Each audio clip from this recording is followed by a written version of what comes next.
Halo teman-teman semua, welcome to my YouTube channel. Kenalin aku El. Di channel ini kita akan ngebahas bagaimana sih cara mendapat pekerjaan dan membantu teman-teman semua meningkatkan karirnya. Sesuai dengan nama channel kita, Bangun Karir. Masalah ekonomi Indonesia dilihat dari sisi sumber daya manusia. Kalau kita ingat dari materi SMA, materi SMP, sudah diajarin bahwa yang namanya masalah utama ekonomi adalah kelangkaan. Dan sekarang kita juga mengalami namanya kelangkaan tenaga kerja. Kok bisa terjadi kelangkaan sumber daya manusia? Dan apa sih korelasinya dengan ekonomi saat ini? Kita masuk ke section 1. Kenapa bisa terjadi kelangkaan? Dalam konsep ekonomi, tenaga kerja itu menawarkan jasanya kepada perusahaan. Jadi yang meminta tenaga kerja adalah perusahaan. Dari sini berbagai masalah muncul. Pertama, perusahaan meminta karyawan dengan kualitas yang memenuhi standar.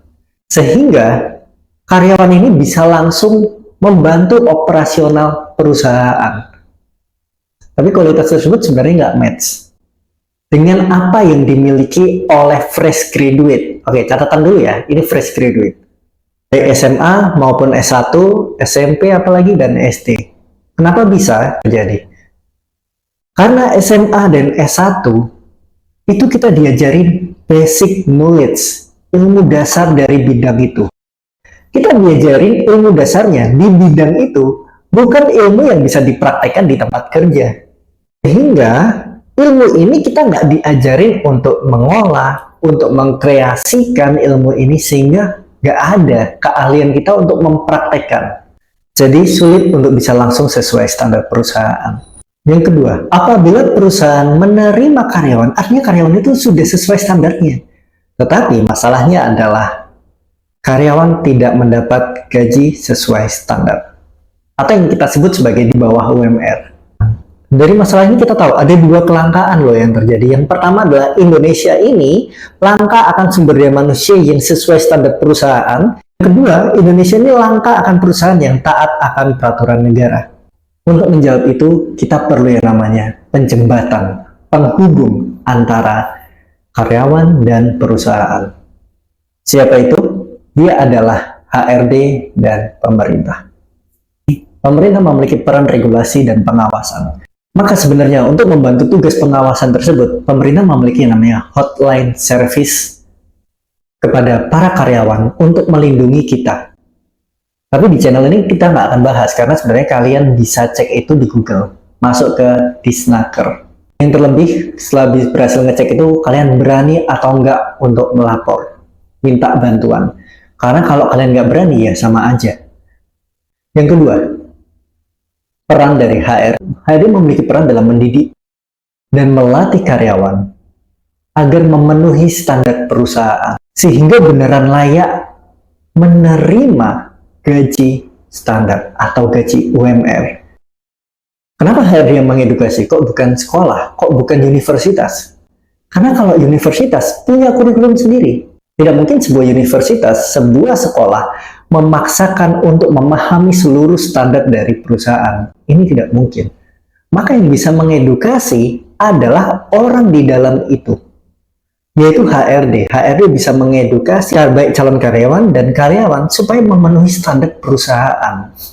Ada baiknya HRD memberikan edukasi kepada calon karyawan melalui website perusahaan yang bersangkutan. Mulai masukin yang namanya culture value, visi misi, di situ kita sebagai calon karyawan bisa belajar memahami perusahaan ini, belajar apa sih yang dipinginkan oleh perusahaan ini. Dan HRD untuk mengedukasi kita itu juga perlu yang namanya memfeedback kita. HRD itu perlu untuk memberikan yang namanya balasan kepada kita setelah kita wawancara. Lulus atau tidaknya terserah HRD. Tapi memberikan feedback kepada calon karyawan adalah tanggung jawab HRD yang peka dengan kondisi Indonesia saat ini. Section 3. Apa yang harus dilakukan? Untuk para calon karyawan, kembali lagi ke tujuan kalian. Kalian kerja cari apa? Uang, cari pengalaman, atau cari kesibukan? Kalau kalian cari uang, Maka ketika buka job portal, pastikan kalian melamar di gaji yang kalian inginkan. Kalau kalian itu pengennya cari skill, maka usahakan masuk ke perusahaan yang job desk-nya seabrek. Itu kalian bisa lihat kan di bagian job desk yang tertera secara singkat di job portal itu.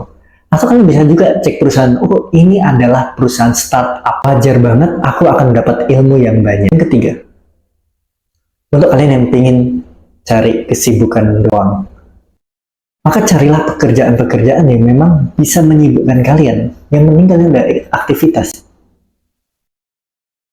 Entah pekerjaan apapun itu. Jadi kembali lagi ke fokus kalian. Mau kerja saat ini itu tujuannya apa? Goalnya apa? Dan untuk perusahaan lebih jujur lagi dan berani. Jujur kalau kalian nggak bisa menggaji sesuai UMR. Jujur kalau kalian itu tidak bisa memberikan tunjangan-tunjangan yang layak. Jujur kalau memang jam kerja, hari kerjanya memang melanggar peraturan negara. Jujur aja, nggak ada masalah. Kalian akan tetap mendapatkan karyawan. Akan tetap ada yang melamar. Sesuai kualitas yang kalian perlukan.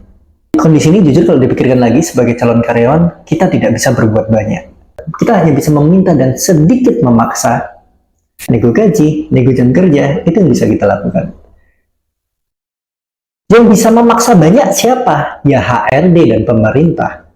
Karena mereka yang paham terkait peraturan, mereka yang dekat dengan direktur.